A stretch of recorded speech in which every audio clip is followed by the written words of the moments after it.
सुनने के लिए। हाँ, प्रभु का वचन है, परमेश्वर का वचन जीवित है। मैन विश्वास कीजिए, प्रभु का वचन जीवित है और परमेश्वर का जीवित वचन आपके जीवन में काम करेगा। हालेलुया, सच में जीवित वचन आपके जीवन में काम करेगा। क्यों ना इस समय आइए मेरे साथ यहोशू के किताब में, यहोशू का किताब। जब पिछले हफ्ते जब हमने कलीसिया में बात किया कि हम नया कलीसिया खोलेंगे करके, तभी से लेकर मैं प्रभु के पास प्रार्थना कर रहा था, परमेश्वर मुझे इस कलीसिया का पहला वचन दे। मुझे परमेश्वर ये कलीसिया का पहला वचन चाहिए। मुझे एक ऐसा वचन दे जो मेरे कलीसिया के लोग लेकर चले, जिससे उनका जीवन बदल जाए, जिससे वो जैसा है वैसा नहीं रहे, वो नए बन जाए, जिससे वो आशीषित हो जाए। प्रभु ऐसा वचन प्रभु मेरे कलीसिया के लोगों के लिए दे, हमारे भाई बहनों के लिए दे परमेश्वर करके। ये मैं काफी दिनों से, काफी समय से मैं रो रहा था और परमेश्वर मुझे ले गया यहोशू के किताब में। क्यों ना इस समय हम पहुंचे यहोशू के किताब में। और यहोशू के किताब में बाइबल बताती है मूसा के समय पे वो लोग कनान देश के लिए निकले। हालेलुया। देखो प्रभु ना जब बात करता है ना, सब एक समान बात करता है, अलग अलग बात नहीं करेगा, कंफ्यूज नहीं करेगा प्रभु आपको। परमेश्वर आपको एक समान बात करेगा। और परमेश्वर कनान, मूसा को कहा, अब्राहम को कहा कि तू कनान के लिए निकल। लेकिन आपको पता है लोग बाद में उधर मिस्र में गए यूसुफ के समय पर, और फिर लोग बंदवाई में चले गए। फिर परमेश्वर ने मूसा को खड़ा किया, मूसा को कहा कि तू लोगों को लेकर कनान देश में निकल। और फिर मूसा के जाने के बाद जब हम यहोशू के किताब में पहुंचते हैं तो आखिरी सफर में, आखिरी कुछ क्षणों में वो लोग कनान में पहुंच जाएंगे। वो लोग यरीको में पहुंचेंगे जो कनान देश में है। उस देश में पहुंचने वाले हैं सारे लोग। और यहोशू सारे मंडली को लेकर, सारे झुंड को लेकर यरदन नदी के एक पार खड़ा हुआ है, एक पार है। और उस पार जब वो चले जाएगा, यरदन नदी के उस पार चला जाएगा, तो उस पार यरीको है जो कनान देश है, जिस देश में प्रभु ने उसको बुलाया था, जिस देश के लिए परमेश्वर ने उसको कहा था। तो हम वहां पढ़ेंगे यहोशू का तीसरा अध्याय में, यहोशू का तीसरा अध्याय हम शुरुआत करेंगे। पढ़ो तीसरा अध्याय, यस, चैप्टर 1 वर्स 1। यहोशू सवेरे उठा और सब इजराइलियों की साथ ले शित्तीम से कूच कर यरदन के किनारे आया। किधर आ गया? यरदन के किनारे। बोलो कि यरदन, एक दूसरे से बोलो यरदन के किनारे आया। यरदन के किनारे। अभी यरदन के किनारे क्यों आया? क्योंकि यरदन को पार करेगा तो कहां पहुंचने वाला है वो? यरीको। बोलो यरीको पहुंचेगा। और यरीको कहां है? यरीको कहां पर है? कनान में। हालेलुया। मतलब वो कौन से देश में पहुंच जाएंगे? कनान देश में पहुंच जाएंगे। ठीक है, तो वो यरदन को के किनारे आकर क्या कहता है? और वे पार उतरने से पहले वही टिक गए। वहां पर रह गए, यरदन के किनारे रह गए। कितने दिन रहे? 3। बाइबल बताती है 3 दिन यरदन के किनारे वो लोग रहे। 3 दिन। हालेलुया। क्योंकि 3 दिन के बाद वो लोग यरदन को पार करने वाले हैं और परमेश्वर उन्हें उस देश में ले जाने वाला है जो देश परमेश्वर ने उसे कहा था कि मैं तुम्हें देने वाला हूं। Hallelujah, hallelujah. आज भी आप में से कुछ लोग ऐसे बैठे हुए हैं जिसके सामने यरदन नदी है।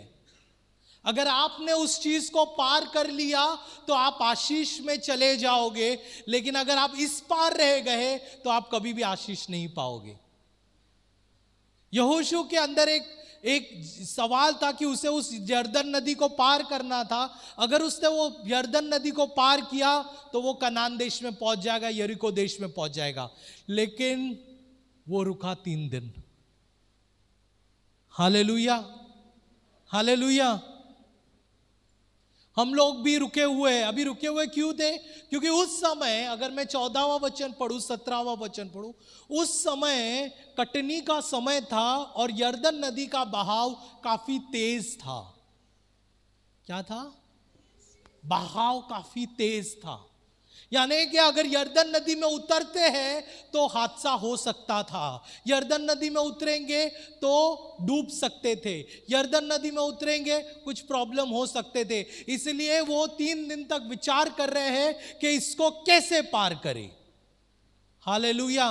किस तरीके से पार करें, कैसे हम उधर जाए, किस तरीके से हम उधर जाए। कई बार हमारी जिंदगी में भी ऐसा कोई समस्या आ जाता है, हम सोचते हैं इसको कैसे पार करें, किस तरीके से हम पार करें, किस तरीके से हम उस तरफ जाए, किस तरीके से हम इस प्रॉब्लम में से निकले, इस समस्या में से निकले। और हम रुके रहते हैं। क्यों? क्योंकि समस्या काफी ऊंचाई पर है, समस्या काफी प्रॉब्लम है। हमें लगता है जब हम सामना करेंगे तो हम डूब जाएंगे, लेकिन परमेश्वर कहता है मैं तुम्हारे साथ हूं।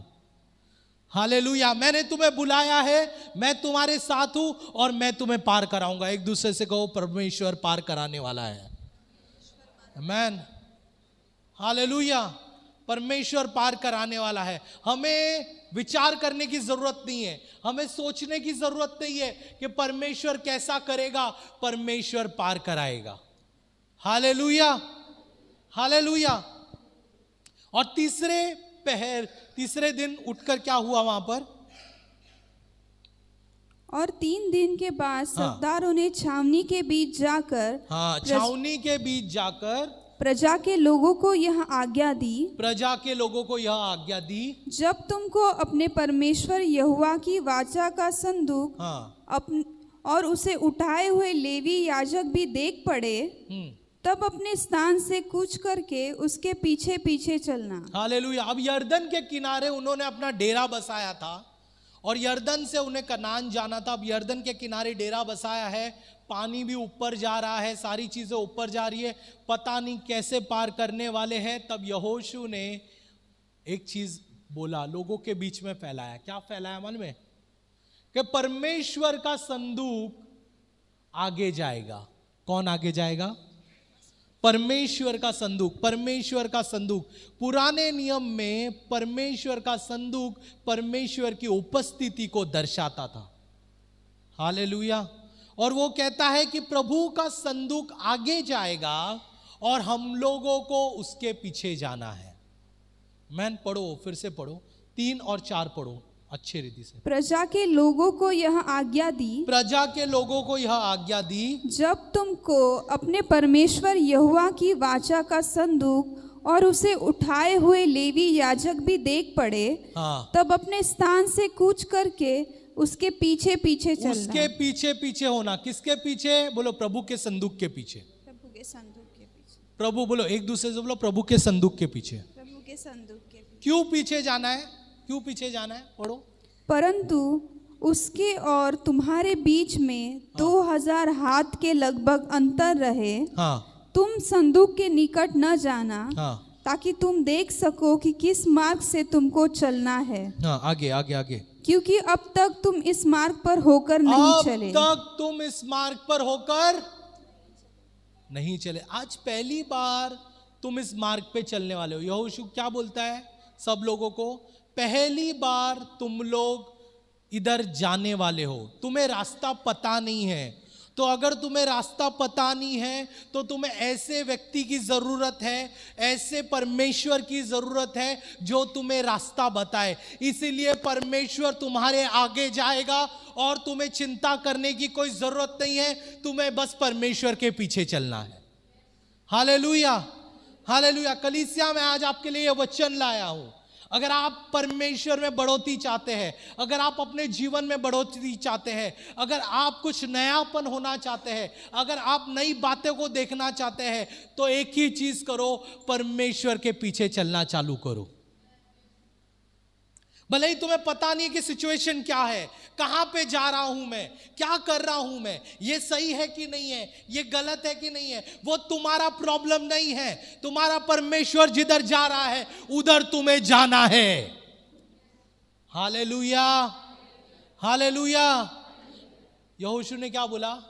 यहोशू ने बोला, जहां परमेश्वर का संदूक जाएगा उसके पीछे पीछे जाओ। हालेलुया। मैं कलीसिया मैं आपको के लिए ये लेकर आया हूं वचन कि परमेश्वर के पीछे चलो। एक दूसरे से बोलो प्रभु के पीछे चलो। प्रभु के बिना जीवन नहीं है, प्रभु के बिना जीवन नहीं है, परमेश्वर में ही जीवन है। हालेलुया। प्रभु का संदूक में क्या था? प्रभु का संदूक, बाइबल बताती है परमेश्वर के संदूक में 3 चीजें थी। पहली चीज, परमेश्वर के संदूक में 10 आज्ञाएं। कितने? 10 आज्ञाएं। दूसरी, एरोन की लाठी। तीसरी चीज, मन्ना। हालेलुया। तो ये तीनों चीज किसको दर्शाता है? ये तीनों चीज यीशु मसीह को दर्शाता है। यीशु मसीह के अंदर 10 आज्ञाएं हैं। हालेलुया।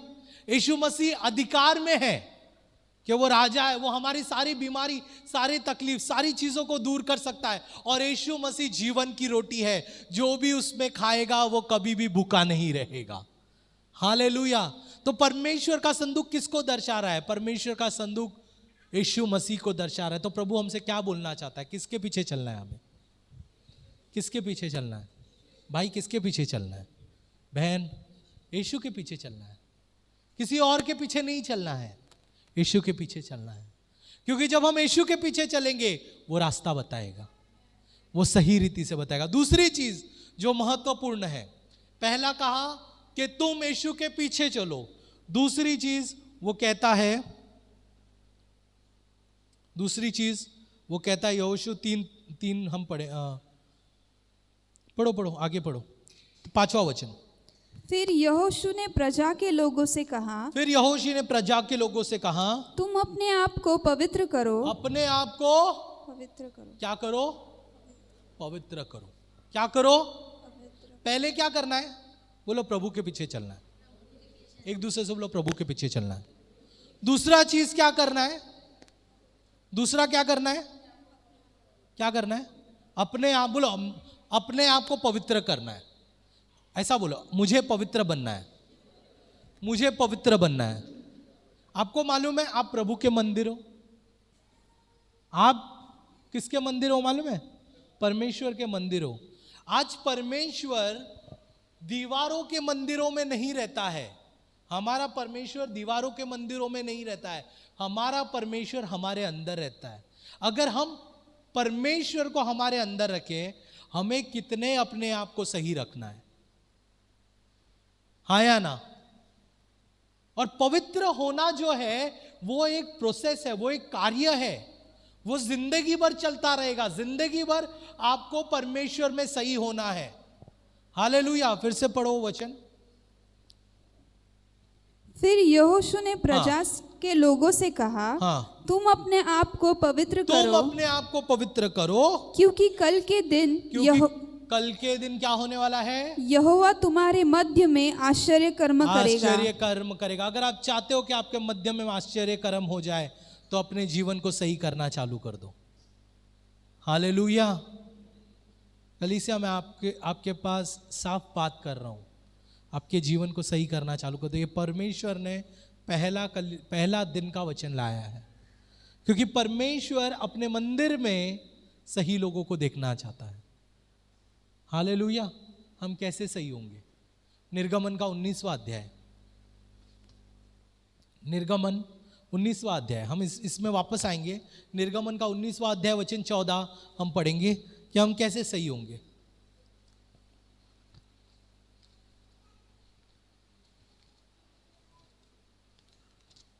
उन्नीसवां अध्याय वचन 14। निर्गमन का अध्याय 19 और वचन 14।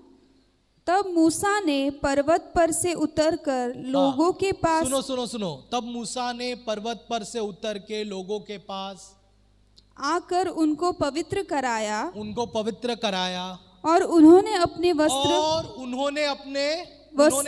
सुनो, उन्होंने अपने क्या किया? उन्होंने अपने वस्त्र धो लिए। उन्होंने अपने वस्त्र धो लिए। देखो, हमें आत्मिक में भी प्रभु ने एक वस्त्र दिया है, कि आत्मा में भी परमेश्वर ने हमें एक वस्त्र दिया है, और परमेश्वर चाहता है हर दिन उसे धोने के लिए। हालेलुया।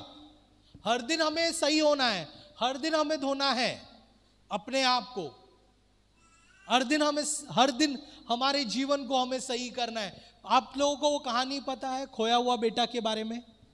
कितने लोगों को पता है? खोया हुआ बेटा, जब वो बेटा चला गया था, और बाइबल बताती है, उस कहानी को नहीं बता रहा हूं मैं, लेकिन आखिरी की बात बता रहा हूं। जब वो बेटा वापस आता है, लूका के अध्याय में हम पढ़ते हैं, जब वो बेटा वापस आता है तो उसका पिताजी उसे गले लगाता है, ठीक है, पिताजी गले लगाता है, उसके कपड़े, जो बेटे के कपड़े एकदम फटे पुराने रहते हैं, उसके अपने नौकरों को बुलाता है और नौकरों को बोलता है इसे 3 चीज दो। कितनी चीजें? 3 चीजें दो। पहला बोलता है इसको वस्त्र पहनाओ, इसको अच्छा कपड़ा दो। क्या दो? अच्छा कपड़ा दो। दूसरा बोलता है इसे अंगूठी पहनाओ। अंगूठी क्या बोलते तुम लोग? रिंग, हाँ, अंगूठी पहनाओ। तीसरा चीज बोलता है इसे जूते दो। क्या दो? जूते दो। आज प्रभु भी आपको 3 चीजें दिया है। मैं आपको कहना चाहता हूं 3 चीजें दिया है। परमेश्वर ने आपको स्वर्गीय वस्त्र दिया है। हालेलुया। स्वर्गीय वस्त्र आपके ऊपर है, वो स्वर्गीय वस्त्र है परमेश्वर का। आप नंगे नहीं हो आत्मा में, लेकिन आप परमेश्वर के स्वर्ग के वस्त्र पहने हुए हो। हालेलुया। दूसरी चीज, प्रभु ने आपको अंगूठी दी है, प्रभु ने आपको अधिकार दिया है, आपको अधिकार दिया, आपको अधिकार दिया है, आपको अधिकार दिया है। आप जो बोलोगे वो होगा, आप जो बोलोगे वो होगा। आप बोलोगे बीमारी चले जाए तो बीमारी चले जाएगी। हर एक चीज है, जो आप बोलोगे वो होगा। हालेलुया। प्रभु ने आपको अधिकार दिया। और तीसरी चीज, प्रभु ने आपको जूते दिए। प्रभु बोलता है मैंने तुझे कपड़े दिए, मैंने तुझे अधिकार दिया, अब जा मेरा सुसमाचार फैला। हालेलुया। जा मेरा सुसमाचार फैला। तो यहोशू को कहा, यहोशू ने लोगों को कहा तीसरी चीज, क्या बोला? दूसरी चीज, अपने आप को पवित्र कर। हालेलुया। तीसरी चीज मैं आपको बताता हूं, तीसरी चीज जो बहुत ही महत्वपूर्ण थी। 14वां वचन में हम आएंगे। इसलिए जब प्रजा के लोगों ने अपने डेरों से यरदन पार जाने को कूच किया और याजक वाचा का संदूक उठाए हुए प्रजा के आगे आगे चले और संदूक के उठाने वाले यरदन पर पहुंचे। संदूक के उठाने वाले यरदन पे पहुंचे। 13वां वचन से पढ़ो वापस से, 13वां वचन। और जिस समय पृथ्वी भर के प्रभु यहोवा की वाचा का संदूक उठाने वाले याजकों के पांव यरदन के जल में पड़े। अभी सुनो। यरदन एकदम ही ऊपर से बहाव कर रहा था।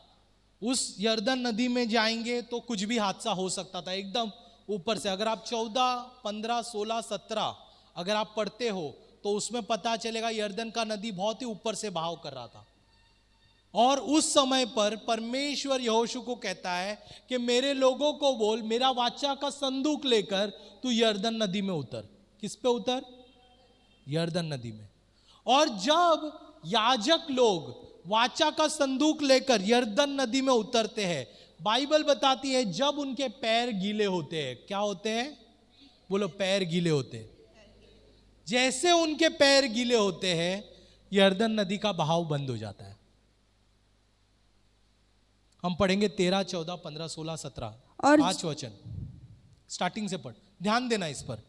और जिस समय पृथ्वी भर के प्रभु यहोवा की वाचा का संदूक उठाने वाले याजकों के पांव यरदन के जल में पड़ेंगे, उस समय यरदन के जल में पड़ेंगे, उस समय यरदन का ऊपर से बहता हुआ जल थम जाएगा। ऊपर से बहता हुआ जल क्या हो जाएगा? थम जाएगा। और फिर क्या लिखा है आगे? और ढेर होकर ठहरा रहेगा। और ठहरा रहेगा। और क्या रहेगा? ठहरा रहेगा। आपको एक बात मैं आपको बताऊं, मूसा के टाइम पे लाल समुद्र था, लाल समुद्र पार करके ये लोग आए थे, ठीक है। उनको पता है कि समुद्र कैसे अलग होगा, क्या अलग होगा, किस तरीके से अलग होगा। वो लाल समुद्र पार करके आए थे, उन्होंने वो सब चीजें देखी थी। यहोशू ने भी देखा था, अरे मूसा ने लाल समुद्र को पार किया, वाह वंडरफुल, कितनी अच्छी बात है, हालेलुया। लेकिन अब वो यरदन नदी के पास आया है। मूसा ने किया था, अब किसको करना है? यहोशू को करना है। हालेलुया। आप पहले जहां पर जा रहे थे वहां पे भले ही किसी और ने किया है, लेकिन परमेश्वर आज आपको बुला रहा है कुछ करने के लिए। परमेश्वर ने आपको बुलाया है बड़ी चीजें करने के लिए।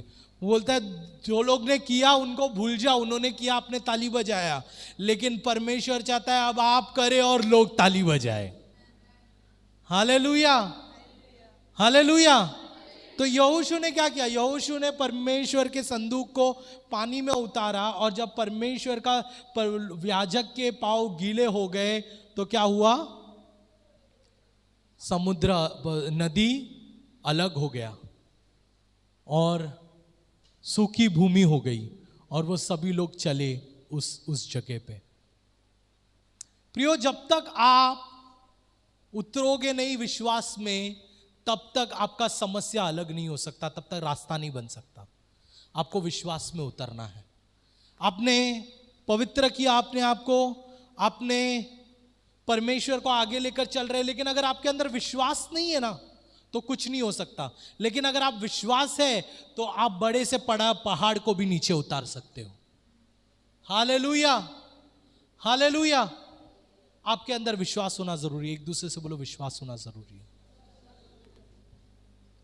आपके अंदर विश्वास होना जरूरी है। विश्वास रखो कि परमेश्वर कर सकता है, और जब आप कदम को बढ़ाओगे परमेश्वर डेफिनेटली करेगा। मेरे को विश्वास था कि प्रभु कर सकता है, और जैसे मैंने उसके लिए कदम को बढ़ाया, परमेश्वर ने हर एक चीजें प्राप्त करा कर दी।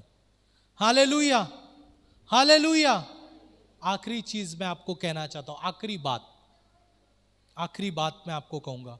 परमेश्वर का एक वादा है आपके लिए, और वो वादा मैं आपको बताना चाहता हूं आप सभी लोगों को। आइए हम पढ़ेंगे 11वां वचन। 11वां वचन हम पढ़ेंगे, नहीं 10 से पढ़ेंगे। 10। और यहोशू कहने लगा, इससे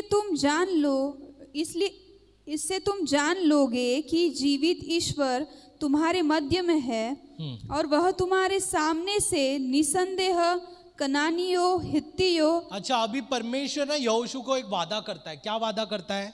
बोलता है तू कनान में जाएगा, ठीक है, और कनान में जब तू जाएगा वहां पे 7 अलग अलग जाति तेरे को मिलेगी। कितने जाति? 7 अलग अलग जाति मिलेंगे। और प्रभु बोलता है तेरे जाने से पहले, जब तू जाएगा ना, मैं उन 7 को बाहर निकालूंगा, क्योंकि वो जगह तेरा है। हालेलुया। क्या बोला उसे? मैं वो 7 जातियों को बाहर निकालूंगा, क्योंकि वो जगह किसका है? तेरा है। आज ना हमारे अंदर भी 7 ऐसे लोग बैठे हुए हैं। मैं आज आपको बोलना चाहता हूं, 7 ऐसे लोग बैठे हुए। लेकिन जब आप प्रभु के पीछे चलोगे, प्रभु के विश्वास में चलोगे, अपने आप को पवित्र करोगे, परमेश्वर ये 7 लोगों को हमारे जीवन से बाहर निकालने वाला है। हालेलुया। 7 लोगों को। तो पहला कौन है? पहला प्रभु किसको निकालने वाला है? कनानियों। अच्छा, अभी जब हम इन जातियों को देखते हैं, तो इन जातियों के विषय में जब हम और थोड़ा पढ़ते हैं और थोड़ा समझते हैं, तो इन जातियों के विषय में हमें कुछ चीजें पता चलती है जो परमेश्वर ने मुझे दर्शाया कि ऐसे जीवन हम लोग के अंदर है। ठीक है। तो कनानी लोग जो थे, वो लोग दुनियादारी में और पैसों की पूजा, उस टाइम पर गोल्ड और सिल्वर की पूजा करते थे। वो लोग किसकी पूजा करते थे? गोल्ड और सिल्वर की पूजा करते थे। वो लोग पैसे की पूजा करते थे। अब हमारे अंदर भी प्रभु ऐसा आत्मा रह सकता है जो पैसे के पीछे भाग रहा है, दुनिया की चीजों के पीछे भाग रहा है, प्रभु के पीछे नहीं भाग रहा है। किसके पीछे भाग रहा है? पैसे के पीछे। प्रभु क्या बोलता है मालूम है? जब तू मेरे पीछे चलेगा ना, इसको निकाल दूंगा, मैं तेरे को मेरे पीछे भागने वाला बनाऊंगा। हालेलुया। मेरे पीछे भागने वाला। दूसरा कौन है? दूसरा फटाफट पढ़ो। हित्ती लोग जो है ना, वो लोग हमेशा डर में जिए। किस में जिए हैं? डर में। परमेश्वर क्या बोल रहा है मालूम है आज आपसे? मैं आपके अंदर से डर निकालने वाला हूं। एक दूसरे को बोलो, तुम्हारे अंदर से डर निकल जाएगा। डर निकल जाएगा। जो डर है ना, भूत का डर, इसका डर, बॉस का डर, अलग अलग चीजों का डर, क्या होगा उसका डर, निराशापन, सारे डर को निकाल देगा, क्योंकि प्रभु तुम्हारे साथ है, प्रभु तुम लोगों के साथ है। हालेलुया। तीसरे लोग हिप्पियो। अभी ये जो लोग है ना, ये लोग ना बहुत बड़बड़ करने वाले लोग हैं। कौन से लोग हैं? बड़बड़ करने वाले। बड़बड़ करने से कुछ नहीं होने वाला है, प्रार्थना करने से सब कुछ होने वाला है। हालेलुया। एक दूसरे से बोलो, बड़बड़ करने से कुछ नहीं होने वाला है, प्रार्थना करने से सब कुछ होने वाला है। हालेलुया। परमेश्वर प्रार्थना करने वाले लोग यहां पर। और मैं और एक चीज बोलना चाहता हूं, आप लोग जिधर से आए हो ना, सुनो, किधर से भी आप लोग आए हो, अलग अलग जगह से किधर से भी आप लोग आए हो, आप लोग जिधर से भी आप लोग आए हो, वहां के बातें हमें नहीं बात करनी है। आमेन। हमें सुनना भी नहीं है, बात भी नहीं करनी है। वो लोग को प्रभु आशीष करे, उनकी कलीसिया बढ़ाए, हमें यहां की बातें करनी है। इसलिए प्रभु बोल रहा है कि अगर तेरा ऐसा जीवन है तो मैं ये भी निकालने वाला हूं, क्योंकि तुझे एक नई सृष्टि बनाना है मुझे। हालेलुया। फिर और परिसियो वो लोग हैं जो लोग नफरत कैरी करते हैं, नफरत है उनके जीवन में, उन्होंने बहुत लड़ाई की है, कि नफरत से भराई बहुत लड़ाई की है। अगर नफरत है तो प्रभु वो भी निकाल देगा आपके जीवन से। हालेलुया। फिर गीगाशियो जो लोग हैं ना, वो लोग इसकी पूजा करते थे, किसके? काम वासना, काम के जो लोग हैं, आप लोग समझ रहे हैं, गलत लस्ट और गलत स्त्रियों के प्रति भावना, गलत पुरुषों के प्रति भावना। प्रभु बोल रहा है वो चीजें भी आपके जीवन के अंदर से दूर हो जाएगी। मैं वो चीजें भी प्रभु कह रहा है कि दूर कर दूंगा। फिर आखिरी 2 चीजें हैं। एमोरियो, वो कड़वापन वाले लोग हैं। हालेलुया। कड़वापन वाले लोग हैं। और फिर एमोरियो और यहूसियो वो घमंड वाले लोग हैं। यानी कि परमेश्वर देखो क्या क्या निकालने वाले का हमारे जीवन से। पहला, परमेश्वर बोलता है मैं तुम्हें ऐसा व्यक्ति बनाऊंगा जो मेरे पीछे चलने वाला है। हालेलुया। हमें पैसे के पीछे नहीं, प्रभु के पीछे चलना है। प्रभु है तो सब कुछ है। हालेलुया। दूसरा, परमेश्वर कहता है मैं तेरे अंदर से डर निकाल दूंगा। बोलो, मेरे अंदर से डर निकालेगा, मुझे बड़बड़ वाला नहीं बनाएगा। बोलो, मुझे बड़बड़ वाला नहीं बनाएगा, मुझे प्रार्थना वाला बनाने वाला है। मेरे अंदर से प्रभु नफरत निकाल देगा। नफरत नहीं, हमें सबको प्यार करना है। क्या करना है? प्यार करना है। हमें परमेश्वर कहता है मेरे अंदर से वासना की जो भावनाएं हैं, वासना है, परमेश्वर वो भी चीजों को निकाल देगा। परमेश्वर मेरे अंदर से कड़वापन को निकाल देगा। परमेश्वर मेरे अंदर से घमंड को निकाल देगा। परमेश्वर मुझे एक नई सृष्टि बनाएगा। हालेलुया। हालेलुया। तो 4 चीजें हैं प्रियो आज के दिन जो मैं खत्म करना चाहता हूं। पहली चीज, प्रभु की ओर देखो। एक दूसरे से बोलो, प्रभु की ओर देखो। दूसरी चीज, अपने आप को पवित्र करो। तीसरी चीज, विश्वास रखो। और जब ये तीनों चीज करेंगे, प्रभु आपके जीवन में नया चीज करेगा और प्रभु आपको नई सृष्टि बनाएगा। हालेलुया। क्यों ना हम खड़े हो जाए, हम प्रार्थना करेंगे इस समय।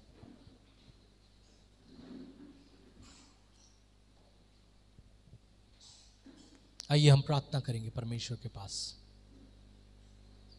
Thank you Jesus, thank you Lord. अगर आप प्रभु में नई सृष्टि बनना चाहते हो, आप अपने हाथों को ऊंचा उठाइए और सच में परमेश्वर आपको एक नई सृष्टि बनाएगा। एक नई बातों को परमेश्वर आपके जीवन में करेगा।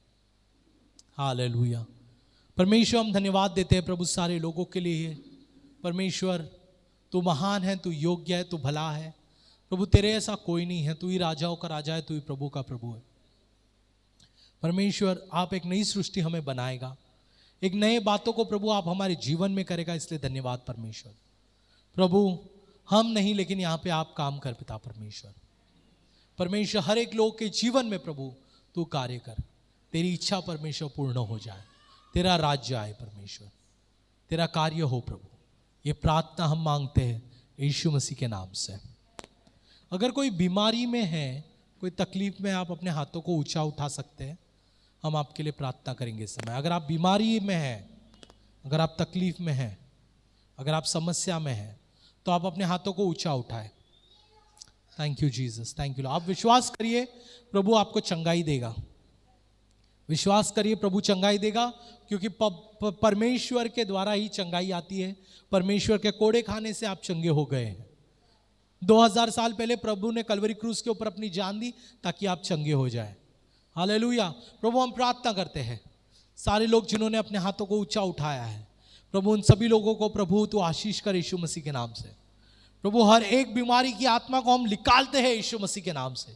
हर एक दर्द की आत्मा को निकालते हैं, हर एक बुरी समस्या की आत्मा को निकालते हैं। बुरे बुरे बुरे प्रभु डिजीज, बुरा बुरा बड़ा बड़ा बीमारी का नाम की आत्मा को निकालते हैं और इन सब के ऊपर प्रभु तेरे नाम को घोषित करते हैं। तेरा नाम जो चंगाई का नाम है, तेरा नाम जो बड़ा नाम है, तेरा नाम प्रभु छुटकारे का नाम है, उस नाम को घोषित करते हैं इन सब के ऊपर। परमेश्वर प्रभु आप काम कर, आप राज कर। ये प्रार्थना हम मांगते हैं यीशु मसीह के नाम से। यीशु मसीह की। अगले हफ्ते भी हम यहीं पे ही मिलेंगे और अगले हफ्ते हम 9:30 बजे 9:30 को हम शुरुआत करने वाले हैं। अगले हफ्ते से हमारी कलीसिया 9:30 से शुरुआत होगी। हम सभी लोगों को यही बोलना चाहूँगा, तो अगले हफ्ते हम यही मिलेंगे। प्रभु आप सभी लोगों को आशीष कीजिए। जाने से पहले एक दूसरे से मिलिए, एक दूसरे से बात कीजिए और फिर